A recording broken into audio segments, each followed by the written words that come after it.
Allow me to explain. Imagine you're sitting on your couch, you're reading a book, nice and relaxed. You know you have that big thing coming up, but you don't have to worry about it quite yet. So, you're nice and relaxed, you reach over to the table next to you to grab something, and as you do so, you glance at the alarm clock that's sitting there, and oh my God, it's 6:57? What? What? Bleepity, bleep, bleep, bleep. I mean, I'm going to be 25 minutes late now. Do I even have my clothes ready? I mean, what does one even wear to this kind of thing? Etc., etc. All the stress and the implications of it being 6:57 wash over you and flood down to the tips of your fingers, and wait a second. Daylight savings time ended yesterday, and you forgot to change that clock. It's still an hour ahead. And so, you travel back through the very fabrics that stitch seconds together to arrive at 5:57, where you actually have plenty of time, and that pit in your stomach fills up, and everything's just peachy. And guess what? You just traveled 1 hour into the future and back. Look at you. Look at you all skydiving through the space-time continuum. You see, time is a construct. It's something we've created in our very human need to make sense of the world. But get this, we created it, yet we are entirely governed by it. Take me, for example. As a third-year medical student, I am rife with questions about the future. What field should I go into? How do residency applications work? But at the same time, I'm worried about the past. Did I do enough? I mean, what is enough? And I think we all have a tendency to do that. There's always something catapulting us into the future or backwards into the past. But you know what? Maybe what's important is what's happening right now. Think about this. There's nothing else but right now. The past and the future exist but within our minds. The only thing that's real, tangible, is right now. This. And so, during the year, I've asked myself, do I really have to wait till I become a doctor to help people? I mean, what can I do right now? I don't think we ask ourselves that question enough. I mean, what can you do right now? Well, you can travel back in time with me again, and let me tell you a story about how on an October morning I learned that living in the present could change my perspective entirely. So I'm driving to the children's hospital, dark and early, at 5 a.m. on my pediatrics rotation. I meet up with the team for morning sign-outs, and just so you know, it's a pretty big team. We have 4 interns, 5 medical students, a couple senior residents, an attending physician, and a partridge in a pear tree, all coming together for patient care. And so, I pick up a patient to follow on my own. He's a 16-year-old kid, severe traumatic brain injury following a bicycle accident almost 5 months ago. He's dependent on a feeding tube that goes into his stomach, and it's fallen out multiple times in the past week. And his mom is pissed. I mean, she's tried to get it fixed, but it keeps falling back out. And so I confirm that he's scheduled for a procedure to get a new one in the afternoon, and I go down to his room. And listen, first impressions, I mean, he looks in a bad way. He's breathing with a face mask on, he's got multiple tubes coming in and out of him, and his body is just really rigid. And it's sad. I mean, 16 years old. He looks like a big kid, like he could have been a high school football star, but here he is, one of the sickest patients I've seen. And then I see his mom sleeping on a little built-in bed between the windows, and so I go wake her up. Hi, my name is Saurabh Sinha. I'm a third-year medical student. Barely gotten those words out of my mouth, and she goes, "Oh, why is this not getting worse? Why is this not getting resolved? I mean, he's supposed to be getting rehab right now. His progress is completely messed up. What are you gonna do?" Standing timidly a few feet away, I wonder to myself, when is she going to remember that I said, I'm a medical student, I can't do anything, I'm powerless, I can't place his feeding tube, I can't do anything. But here's the moment that I ask myself, what can I do right now? And I realize I can just listen to her. I can just shut up, forget about what I can't do, and focus instead on what's happening here. And she vents and she vents and she gets it off her chest, and I wondered to myself, when is the last time that she really got to talk about this?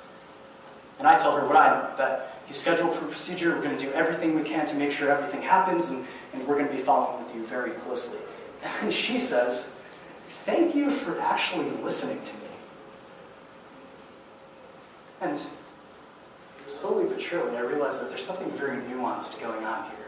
This isn't just an angry person. This is a mother with a son who, because of his injury, can't speak outside of these low, rumbling grunts. But she picks up on all his little signals. He clenches his fist ever so slowly. Mom says, that means he's upset. But she gives him gentle kisses on his forehead and calms him down. And it's beautiful in a way that only a mother's love can be. And so I finish up, and I meet up with my team for morning rounds, and I present him like any other patient. And then we go through all the other patients, and rounds are done. But something feels incomplete. Nowhere in my presentation did I mention the clenching of the fist or a mother's unspoken understanding. And all at once I realize I have barely scratched the surface. I mean, this is my patient. What more can I do right now? And so I walk back down to his room, and I sit down on the little box next to Mom. I lean in close and I say, tell me all about your son. Tell me everything. Who was he before all this? And so she pulls out her phone and starts showing me pictures. And you know what? I was right. He's played football all his life. So we travel back in time to when he was a little 5-year-old playing pee-wee football. Mom says he has the same big head. And then we hop forward to him in high school, and there he is standing in his high school football uniform there with his best friend, Mr. Class Clown, Mr. Popular, all rolled into one. Family shots, cousins, meaningful relationships, all flying before my eyes with the swipe of her finger. And all the while, I see a mother's love resting deep in her eyes. And then I really ask her, what happened to your son on that day in June, 5 months ago? And the entire gut-wrenching timeline is revealed to me. A teenage boy is at Grandma's, just blocks away from home. He kisses Grandma goodbye, hops on his bike. A few minutes pass, some more, he's not home yet. A few blocks away, a mother starts to worry, as mothers are wont to do. But she calms herself down. Don't be crazy, don't be crazy. Meanwhile, a few streets over, a teenage boy is bombing down a hill, picking up speed, as teenagers are wont to do. As he hits the bottom of the hill, he loses control, and his back tire hits a car parked on the side of the road, and he goes flying high into the air and smack! Hits the pavement with the back of his head, helmetless.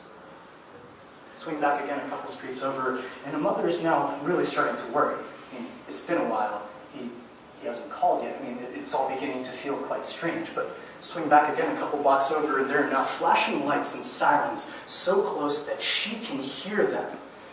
And a teenage boy is in an ambulance being rushed to the hospital. A mother is now pacing around her home. No response from her child for over an hour. She's called Grandma, she's called his friends. No one knows where he is. And now she's starting to think that maybe those sirens over there, maybe that was for him, but no, stop thinking that, stop thinking that. But why hasn't he called? Why hasn't he called? Why hasn't he called? And she gets a call from his phone, but it's not his voice. Is this a relative of the person who owns this phone? Yes, this is his mother. What's wrong? Where's my baby? Where's my baby? You need to come to the trauma center immediately. Your son has been in a serious accident.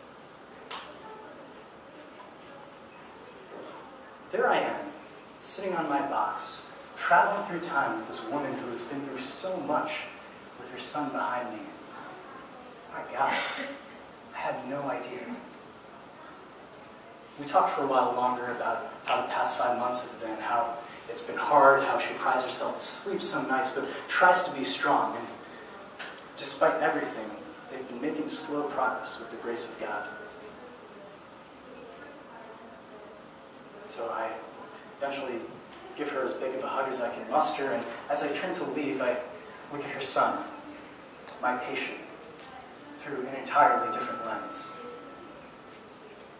I eventually get back home, but I can't sleep because I can't stop thinking about them. And so I come back in the next morning and I greet Mom with a hug. The feeding tube was replaced and it's working. Everything's going well. We high-five about the news, I do my physical exam, and everything's fine, he's doing well. And so I meet up with the team again for morning rounds, but I present my patient again, but I feel the gravity of his story weighing down on every part of me. And I want the team to be there in the moment with me, to truly realize that he's not the patient that we just came from or the next one on the list, but a person with a story that matters right now. And so, with the team standing in our white coats, I share that story. And for the moment, we are all riding on his bicycle together. We are all passengers in the ambulance on the way to the hospital. And we're all standing in the trauma bay with his mother, holding our breath. And then we go into his room and I say, "Hey Mom, I told the team about you. Could you show us those pictures again?" And there we are, all of us standing in a semicircle around his bed, traveling through the timeline of his life together. I freeze frame, I count. 4 medical students, 5 interns, 2 senior residents, an attending physician, all of us stop for the moment. And despite the fact that we have lab values to check and CT scans to order, we are fully present. Then I look at Mom, and she's laughing. She's smiling as she tells stories about her big-headed little baby. And despite everything, she is fully present. And I think for all of this to arise is like grass peeking through cracks in a concrete sidewalk. And here we all are, bearing witness to this most profound improbability. On an October morning, I realized that I can do something. We can all do something. It starts with the present. So, where are you on your timeline?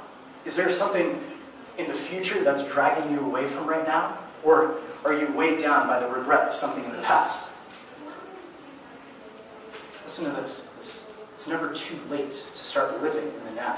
In fact, the power is entirely yours. To the pre-med students, to the M1s, and to the M2s who are here right now. You know that page that you're studying?